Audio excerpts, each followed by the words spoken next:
Бейнебаянды бастамас бұрын айта кетейін. Каналға аз ғана адам жетпей тұр. Подписка басып кетсеңіздер, разы боламын. Бұл оқиға шын өмірден алынған. Жүрегіңізді тебірентетін, ойландыратын шынайы әңгімелерді осы видеодан тамашалаңыз. Күйеуім Ерлан вақталы жұмыс істейді. Бір ай үйде болса, бір ай басқа қалада жүреді. Үйленгенімізге 8 жыл болған. Алғашқы жылдары оған үйрену қиын еді. Әсіресе кешкі уақытта бос үйге кірген сайын жалғыздық қатты сезілетін. Сол жылы көктем жаңбырлы болды. Ерлан кезекті рет жұмысқа кеткеніне 3 күн ғана болған. Мен әдеттегідей жұмыстан шаршап қайтып келе жаттым. Біздің көшеміз тыныш болатын. Көршілердің бәрі бір-бірін таниды. Бірақ дәл қасымыздағы үй ұзақ уақыт бос тұрды. Бір күні жұмыстан келсем, үйдің алдында жүк көлігі тұр екен. Әйтеуір біреу көшіп келген екен, деп ойладым. Үйдің ауласына көз тастасам, шашына ақ кірген бойшаң ер адам қораптарды тасып жүр екен. Жасы 55-тен асқан сияқты көрінді. Ол маған көз қиығын салып, «Сәлеметсіз бе, көрші?» деді. «Сәлеметсіз бе, сол ғана». Одан кейін әркім өз шаруасымен кетті. Келесі күндері де сол адамды анда-санда көріп жүрдім. Таңертең ерте ауласын тазалайды. Кешке бірдеңе жөндеп жүреді. Қонақ келмейді, ешкіммен көп сөйлеспейді. Көшедегі өсек құмар апайлар оның жасы 58-де екенін айтып үлгерді. Жалғыз тұрады екен. Әйелі қайтыс болып кетіпті дейді. Бұрын басқа қалада тұрған. Әркім әртүрлі әңгіме айтты. Мен ондай сөздерге аса мән бермедім. Бір аптадан кейін кешкісін аулада гүл суарып жүретін. «Кеш жарық, көрші», деді әлгі кісі қоршаудың ар жағынан. «Кеш жарық. Жалғызсыз ба?» «Күйеуім жұмыста». «Вахтамен бе?» «Иә». «Қиын екен». Оның даусы байсалды шықты. «Үйреніп кеттім», дедім күліп. «Адам бәріне үйренеді». Осы сөзді айтқанда оның жүзінен бір мұң байқалғандай болды. Содан кейін тағы үнсіздік орнады. Күндер өте берді. Маған оның тұйық мінезі біртүрлі қызық көрінетін. Қазіргі адамдардың көбі әр нәрсені айтып жүреді, ал бұл кісі артық сөз айтпайды. Бірде таңертең жұмысқа шығарда көлігім оталмай қалды. Не істесем де іске қосылмады. Телефонмен шебер іздеп тұрғанында көрші үйден шығып келді. «Көмек керек пе?» «Көлік оталмай тұр». «Капотын ашыңыз». Ол бірнеше минут қарап шықты. Сосын бір сынды түзеп, аккумуляторды тексерді. «Көлік көріңіз». «Кілтті бұрғаным сол еді». Көлік бірден оталды. «Ой, рахмет». «Ештеңе етпейді». «Сіз көлік жөндейсіз бе?» «Аздап түсінем». Тағы да қысқа жауап. Ол бұрылып кете берді. Мен оның артынан қарап тұрып қалдым. Кей адамдар көмектескеннен кейін міндет қылып айтып жүреді. Ал бұл кісі мүлде басқаша еді. Жұма күні жұмыстан кеш шықтым. Сағат 9-дан асып кеткен. Көшеде адам аз. Үйге қарай жаяу келе жаттым. Кенет арт жағынан күлген жастардың дауысы естілді. 3 жігіт екен. Жастары 20-ның айналасы. Алғашында мән бермедім, бірақ олар менің артынан келе бастады. Біреуі қаттырақ сөйлеп: «Қарындас, тоқташ!» Мен жауап бермедім. Қадамымды жылдамдаттым. Олар да жылдамдай түсті. Ішіме қорқыныш кіре бастады. Көшемізге дейін әлі біраз жер бар еді. «Тыңдамай ма өзі?» «Әңгімелесейік қой». Дауыстары жақындай түсті. Телефонымды шығарып біреуге хабарласқым келді. Бірақ дәл сол сәтте қолым дірілдеп кетті. Жүрегім тарсылдап соғып тұрды. Мен көшенің бұрышына бұрылдым. Сол кезде олардың бірі жолымды кес-кестеді. «Неге қашып барасың? Жол беріңізші. Біз ештеңе істемейміз ғой». Олардың мас екенін сол кезде аңғардым. Ішім одан сайын тітіркеніп кетті. «Өтінем, жол беріңіздер». Біреуі күліп жіберді. Дәл сол сәтте артынан салмақты дауыс естілді. «Қызметтерің біткен жоқ па?» Үшеуі бірдей артына қарады. Мен де бұрылдым. Көше шамының астында көз шынтыреген. Қолын қалтасына салып алған. Бірақ жүзіндегі сабырдың өзінен ақ бір салмақ сезілетін. «Ата, өзіңіз кете беріңіз», деді жігіттердің бірі. «Мен кетем». «Онда кете беріңіз». «Ал сендер де кетесіңдер». Даусы көтерілген жоқ, бірақ бұйрық сияқты шықты. Жігіттер бір-біріне қарасты. Біреуі мысқылдап күлмек болды. Сол кезде көшім оған бір қадам жақындады. Тек бір қадам. Бірақ әлгі жігіттің күлкісі сат тыйылды. Мен оның көзінен сенімсіздік байқап қалдым. «Кеттік, жігіттер», деді екіншісі. Үшеуі де бұрылып жүріп кетті. Мен болған жағдайға сене алмай тұрдым. Барлығы 1 минутқа да жетпеген шығар. «Жақсысыз ба?» деді көршін. «Иә». «Үйге дейін шығарып салайын». «Әуре болмаңыз». «Әуре емес». Екеуміз үнсіз жүрдік. Жүрегім әлде қатты соғып тұрды. Үйдің алдына келгенде ғана тоқтадық. Рахмет сізге. Қорқып қалған сияқтысыз. Аздап. Бұдан кейін кеш қайтсаңыз хабарласыңыз. Сізге ме? Иә. Ұялмайын ба? Қауіпсіздік ұяттан маңызды. Мен алғаш рет оның жүзіне мұқият қарадым. Көзінің айналасында әжім көп екен, бірақ көзқарасы өте нық. Өмірде көп нәрсе көрген адамның көзі сияқты. Тағы да рахмет. Қайырлы түн. Ол өз үйіне қарай кетті, ал мен үйге кірген соң ұзақ уақыт бойы ойға баттым. Бүгінгі оқиға болмаса, оны қарапайым тұйық көші деп ойлай берер медім. Бірақ дәл сол кеште мен бір нәрсені түсіндім. 58 жастағы көршім жай ғана тыныш адам емес еді. Оның өткен өмірінде мен білмейтін үлкен бір тарих жатқандай сезілді. Сол кештен кейін көршіме деген көзқарасын өзгеріп кетті. Бұрын ол жай ғана тұйық адам сияқты көрінетін. Енді оның әр әрекетіне еріксіз назар аударатын болдым. Бірақ ол бәрібір бұрынғыдай еді. Таңертең ерте тұрады, ауласын жинайды. Кешке бірдеңе жөндеп жүреді. Артық сөйлемейді. Бір апта өтті. Сол оқиғадан кейін біз кейде амандасып, қысқаша сөйлесіп тұратын болдық. Бір күні кешкісін қатты жел соқты. Ауылда кептіріп қойған киімдерімді жинап жатқанмын. Кенет үлкен гүл құмырасы аударылып, аяғының үстіне құлай жаздады. Дәл сол кезде біреу ұстап қалды. Көршім екен. Байқаңыз. Ой, рахмет. Жел күшейіп барады. Иә. Ол құмыраны орнына қойды. Сосын қоршаудың ар жағында біраз тұрды. Ерлан әлі келген жоқ па? Жоқ, тағы 3 аптадан кейін келеді. Ұзақ екен. Үйреніп кеткенмін. Ол аздап күлімсіреді. Адам жалғыздыққа үйренбеуі керек. Бұл сөзді айтқанда даусынан біртүрлі мұң сезілді. Мен сұрағым келді, бірақ ыңғайсыз көрінді. Дегенмен қызығушылығым күн сайын артып бара жатты. 2 күннен кейін жұмыстан ерте қайттым. Көлігімді қойып жатқанда көрші үйдің қақпасы ашық тұрған байқадым. Өзі аулада бір шкафты жөндеп жатыр екен. Мені көріп басын изеді. Сәлеметсіз бе? Сәлеметсіз бе? Көзім еріксіз ашық тұрған гаражға түсті. Ішінде ескі заттар көп екен. Сол адың арасында бірнеше үлкен фотоальбомдар мен қабырғаға сүйелген суреттер тұрды. Бір сурет бірден көзіме түсті. Онда жас жігіт боксерлік қолғап киіп тұр екен. Жанында кубоктар қойылған. Бет әлпеті таныс сияқты. Бірнеше секунд қарап тұрып барып түсіндім. Бұл көршінің жас кезіндегі сурет еді. Мен таңғалып кеттім. Бұл сіз бе? Ол бұрылып қарады. Сосын суретке көз тастады. Бірнеше секунд үндемей тұрды. Иә. Спортшы болғансыз ба? Болдым. Қандай спорт? Бокс. Мен шынымен таңғалдым. Кәсіби ме? Иә. Сондықтан әлгі жігіттер сізден қорыққан екен ғой. Ол алғаш рет ашық күліп жіберді. Мүмкін. Мен суретке қайта қарадым. Жас кезінде өте мықты спортшыға ұқсайды. Қасында медальдар, кубоктар толып тұр. Сіз өте танымал болған сияқтысыз. Күлімсіреген жүзі бірден өзгеріп кетті. Көзқарасы ауырланып сала берді. Бір кездері. Сол сәтте әңгімені жалғастырғысы келмейтінін түсіндім. Кешіріңіз. Ештеңе етпейді. Бірақ дәл сол кезде мен оның бір құпияны жасырып жүргенін анық сездім. Келесі күні көшедегі дүкенге бардым. Кассамның жанында көрші көшеде тұратын Зәуре апай тұр екен. Әдеттегідей әңгімеге тартып әкетті.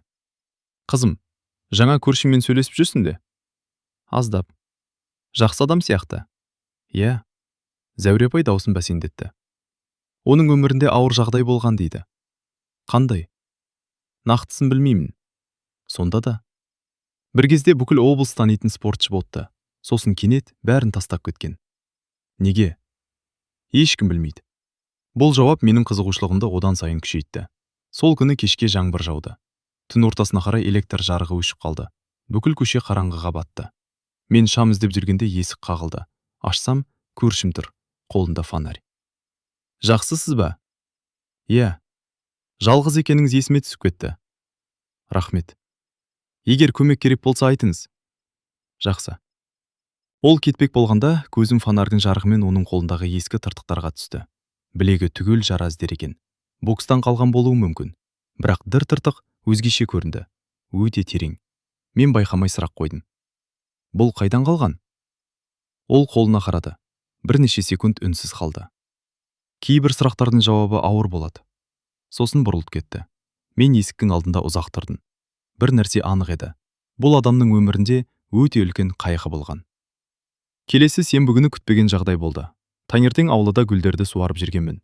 Көрші үйдің алдына қара түсті көлік келіп тоқтады. Ішінен екі ер адам түсті. Киімдері қымбат, сырт келбеттері де ерекше. Олар бірден көршінің үйіне кіріп кетті. Мен еріксіз қарап қалдым. Шамамен 1 сағаттан кейін шықты. Кетер алдында әлгі адамдардың бірі көршімен құшақтасып қоштасты. Сосын, "Сізді әлі күнге дейін ұмытқан жоқпыз, аға", деді. Мен бұл сөзді анық естідім. "Өткенді қозғамаңдар", деді көршім. "Бірақ сіздің еңбегіңіз үлкен болды." "Болды, кетіңдер." Көлік кетіп қалды, ал көршім ұзақ уақыт қақпаның алдында үнсіз тұрды. Жүзінде әлде бір өкініш байқалды. Мен бұрын соңды ондай жүзді көрмеген едім. Сол кеште үйге кіріп бара жатқанымда ол мені тоқтатты. "Айгүл." Бұл менің атымды алғаш рет атау еді. "Иә? Ертең уақытыңыз бар ма?" "Бар." Шайға кіріп шығыңыз. Мен таңғалып қалдым. Шайға ма? "Иә? Бір себеп бар ма?" Ол аздап күлімсіреді. Кейбір құпияларды ұзақ жасыру қиын болады. Сол сөзден кейін менің жүрегім дүрсілдеп кетті. Ертең оның өткен өмір туралы бір нәрсе білетінімді сездім. Бірақ ол шындықтың мен ойлағаннан әлдеқайда ауыр екенін әлі білмейтін едім. Келесі күні таңертең ерте ояндым. Кештен бері көршінің сөздері ойыннан кетпей қойды. Кейбір құпияларды ұзақ жасыру қиын болады. Ол нені айтқысы келді? Неге дәл қазір? Неге маған? Осы сұрақтар маза бермеді. Түске таман көрші үйдің қақпасына қарай беттедім. Ішімде аздап қобалжу бар. Қақпаны қаққаным сол еді, бірден ашылды. Көршім күтіп тұрған сияқты. "Келіңіз." "Рахмет." Үйіне алғаш рет кіріп тұрмын. Іші өте жинақ екен. Қымбат жиһаз жоқ, бірақ бәрі таза. Қабырғада бірнеше ескі сурет ілулі тұр. Бірден көзіме түскені жас кезіндегі бокс киімін киген суреті. Жанында медальдар, кубоктар, марапаттар. Ол мені ас үйге бастап барды. Шай құйып отырдық. Бірнеше минут үнсіздік орнады. Сосын өзі бастады. "Сіз кеше әлгі адамдарды көрдіңіз ғой?" "Иә." "Олар бұрынғы шәкірттерін." "Шәкірттеріңіз?" "Мен спортшы ғана болған жоқпын. Кейін жаттықтырушы болдым. Мен қызға тыңдап отырдым. Біраз чемпион тәрбиеледім." "Сонда сіз шынымен танымал болғансыз ғой?" Ол басын изеді. "Бір кезде." "Неге бәрін тастап кеттіңіз?" Ол кесесін қолына алып ұзақ қарады. Бөлмеші тым-тырыс болып кетті. Сосын ауыр күрсінді. "Себебі бір күнде өмірім өзгеріп кетті." Мен үндемедім. Оның жалғастыруын күттім. "Жалғыз ұлым болды." Бұл сөзді айтқанда даусы баяулап кетті. Оның аты Арман еді. Қабырғадағы бір фотоға қарап қалды. Мен де бұрылып қарадым. 15-16 жастағы күлімдеген бала екен. Өте жақсы бала болды. Көздерінде мақтаныш пен сағыныш қатар көрінді. Спортты жақсы көретін. "Қазір қайда?" Сұрақты қойған бойда өкіндім. Өйткені оның жүзіндегі өзгерісті байқадым. Ұзақ үнсіздік орнады. Сосын ол жай ғана: "Қазір жоқ." Жүрегін шімете қалды. "Кешіріңіз." Ештеңе етпейді. Бірақ оның көзіндегі мұң бәрін айтып береді. Бірнеше минуттан кейін ғана әңгімені жалғастырды. 17 жасында жол апатына түсті. Мен не айтарымды білмедім. Достарымен бірге келе жатқан. Көлікті басқа адам жүргізген. Жылдамдық жоғары болған. Сол түні ұлымнан айырылдым. Бөлмеші тып-тыныш қалды. Тіпті сағаттың тықылы естіліп тұрды. Сол күннен кейін өмірдің мәні жоғалғандай болды. Ол терезеге қарап отырды. Әйелім көтере алмады. Не болды?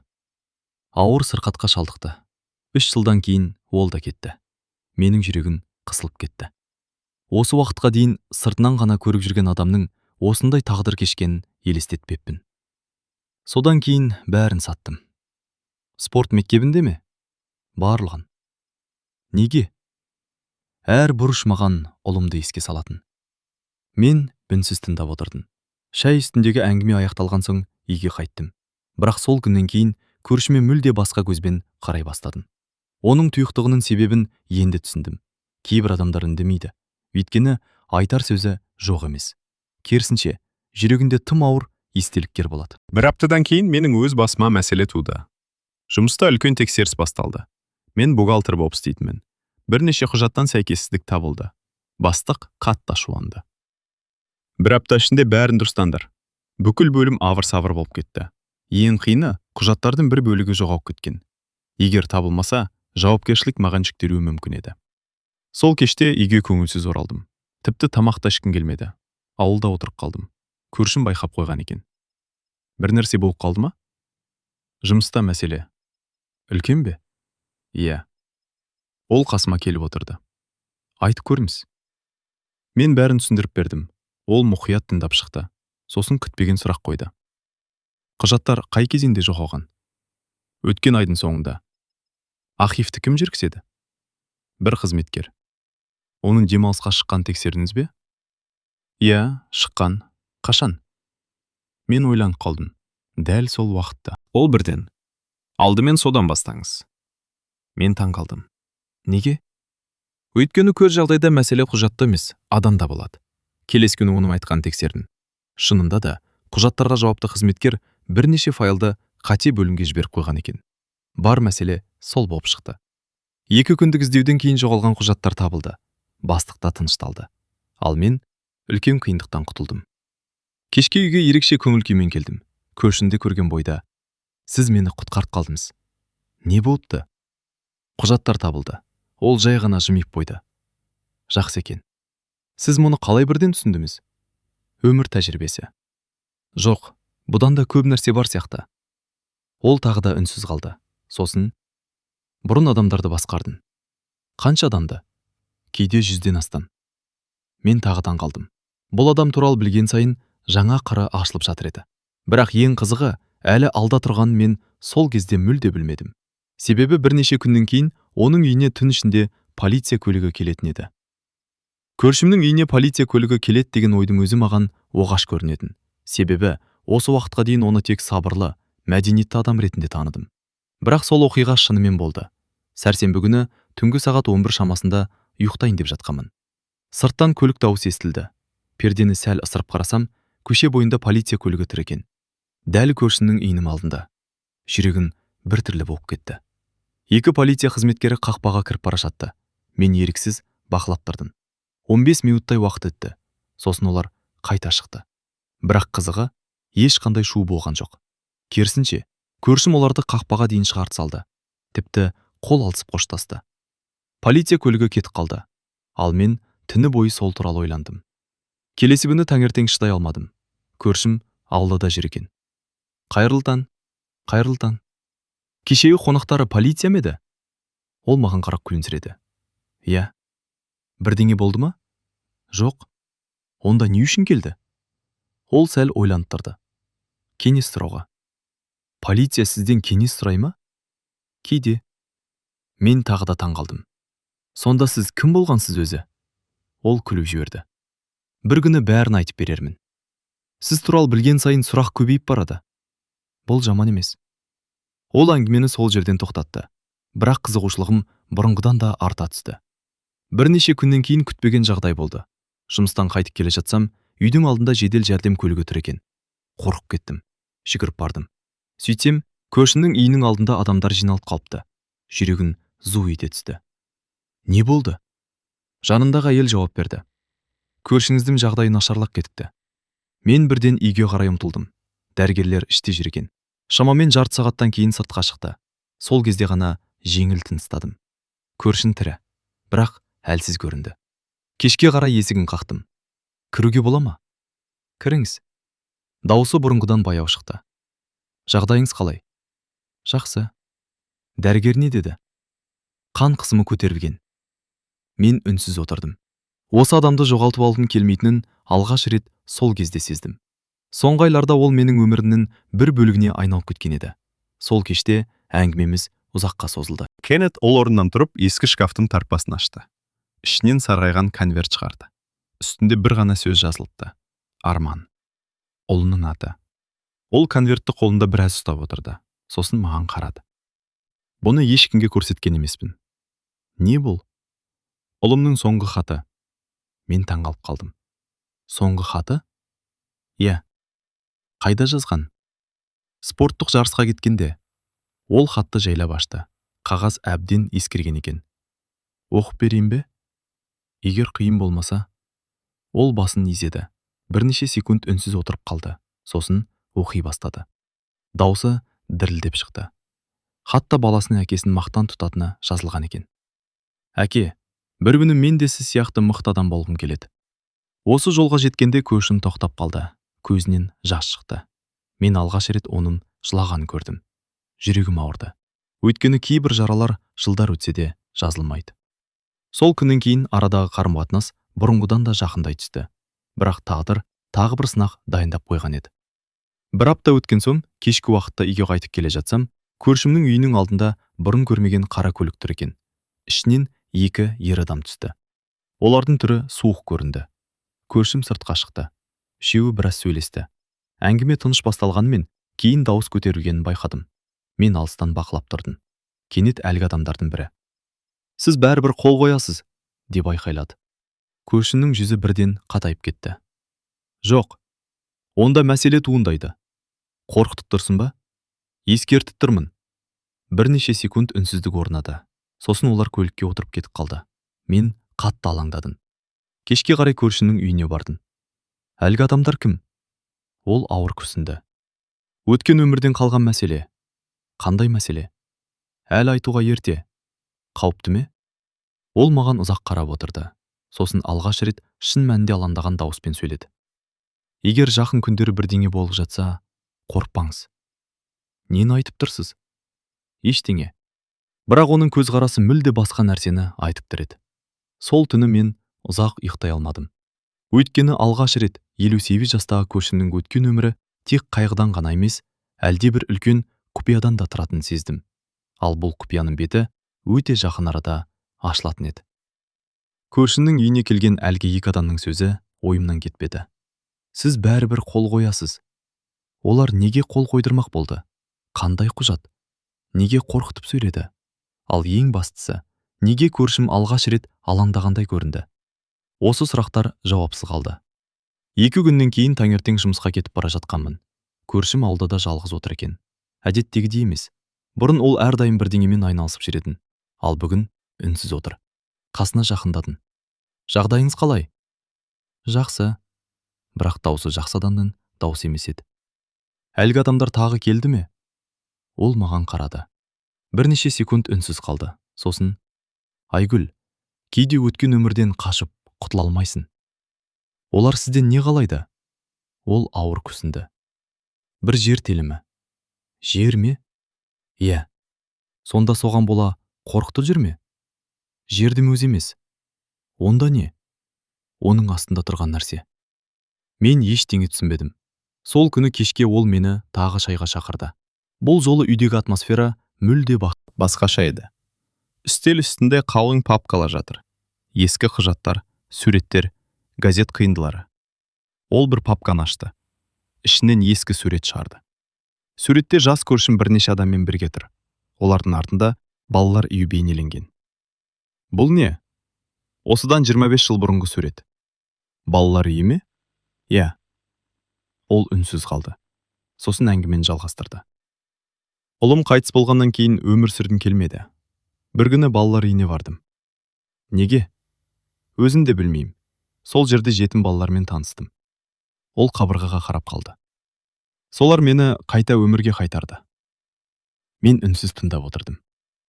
Кейін сол балалар үйіне көмектесе бастадым. "Қалай?" "Ақшамен." "Тек ақшамен бе?" Ол күлімсіреді. "Жоқ." "Тағы?" "Жөндеу жасаттым." "Тағы?" "Компьютерлер алдым." "Тағы?" "Кейбір балалардың оқу ақысын төледім." Мен таңғалып қалдым. Осы уақытқа дейін оның мұндай істермен айналысқан мүлде білмеппін. Сосын ол басқа суретті көрсетті. Онда университет бітіріп тұрған жастар бейнеленген. "Бұлар кім?" "Бұрынғы жетім балалар." "Бәрі ме?" "Иә." "Сіз көмектестіңіз бе?" "Аздап." Мен суретке қарап отырып қалдым. Онда 10-нан астам адам бар еді. Дәрігерлер, мұғалімдер, инженерлер, кәсіпкерлер. Олардың өмірінің өзгеруіне көршім себепкер болған. Бірақ бұл туралы ешкім білмейді. Ал әлгі жер ше? Сол балалар үйінің жері. Қазір жоқ па? Жоқ. Не болды? Жабылып қалды. Сонда мәселе неде? Ол папкадан тағы бір құжат шығарды. Кейін сол жерді мен сатып алдым. Неге? Бір күні қайта ашармын деп ойладым. Аштыңыз ба? Жоқ. Неге? Ол күлімсіреп қойды. Өмір жетпеді. Мен құжаттарға қарадым. Жер шынымен оның атында екен. Ал әлгі адамдар? Құрылыс компаниясының өкілдері. Не салмақшы? Сауда орталығын. Мен бірден түсіндім.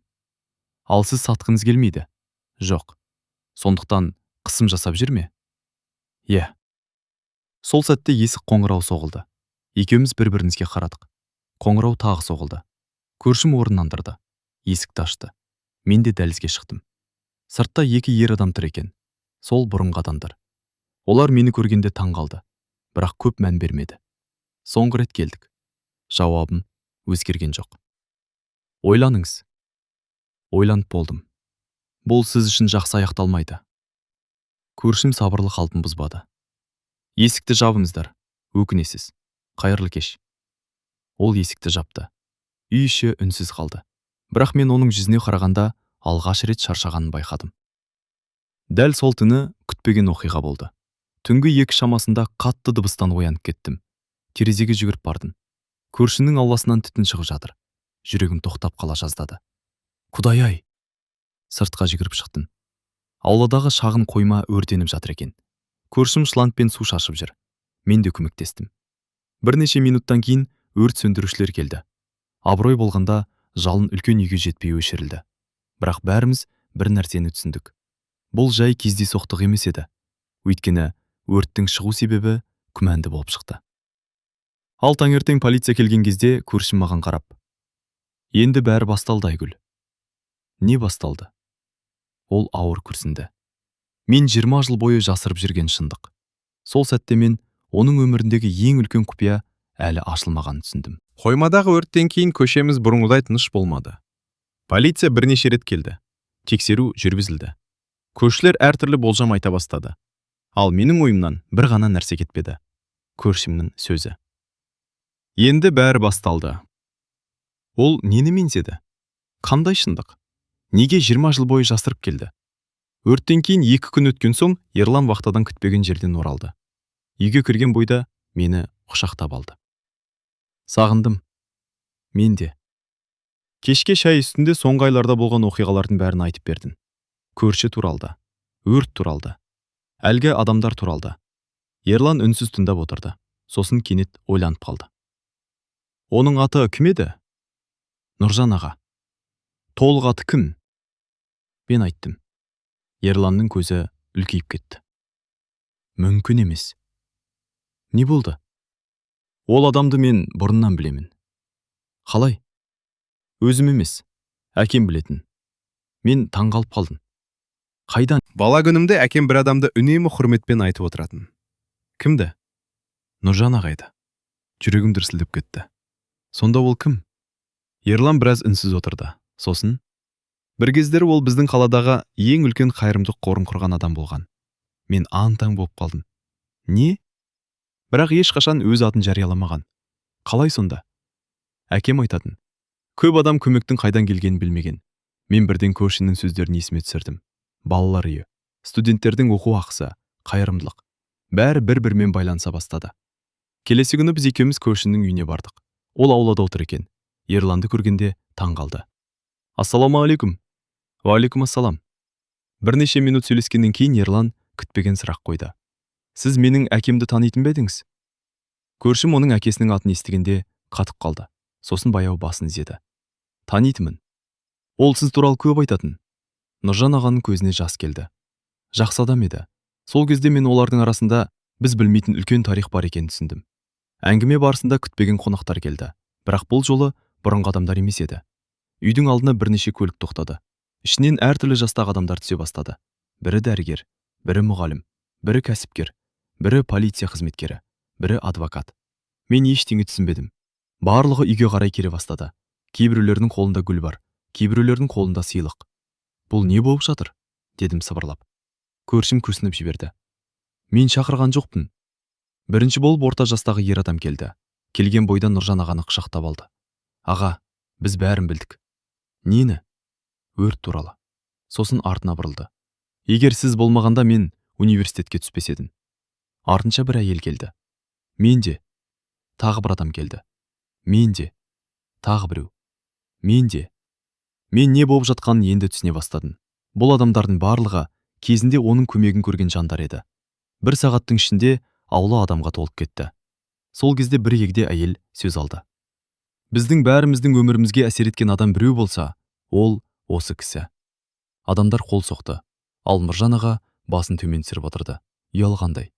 Даңқтан қашқандай. Әйел сөзін жалғастырды. Ол ондаған баланың оқу ақысын төледі. Көптеген отбасыларға үй алып берді. Ауру адамдардың еміне көмектесті. Жетім балаларды қолдады. Мен тыңдап отырып таң қалдым. Осы уақыт бойы қасында жүрген қарапайым көрші туралы айтып тұрғандарына сену қиын еді. Сол кезде әлгі құрылыс компаниясының өкілдері де келді. Бірақ бұл жолы жағдай басқа болды. Өйткені аулада ондаған адам тұрды. Олардың арасында беделді адамдар көп еді. Компания өкілдері үнсіз қалды. Ал бір заңгер орнынан тұрып, бұл жер заң бойынша сатылмайды. Неге? Өйткені мұнда балаларға арналған әлеуметтік орталық ашу жобасы тіркелген. Мен көшіме қарадым. Сіз шынымен орталық ашқыңыз келген бе? Ол басын изеді. Иә, әлі де қалайсыз ба? Егер үлгерсем, сол кезде әлгі адамдардың бірі алға шықты. Біз көмектесеміз.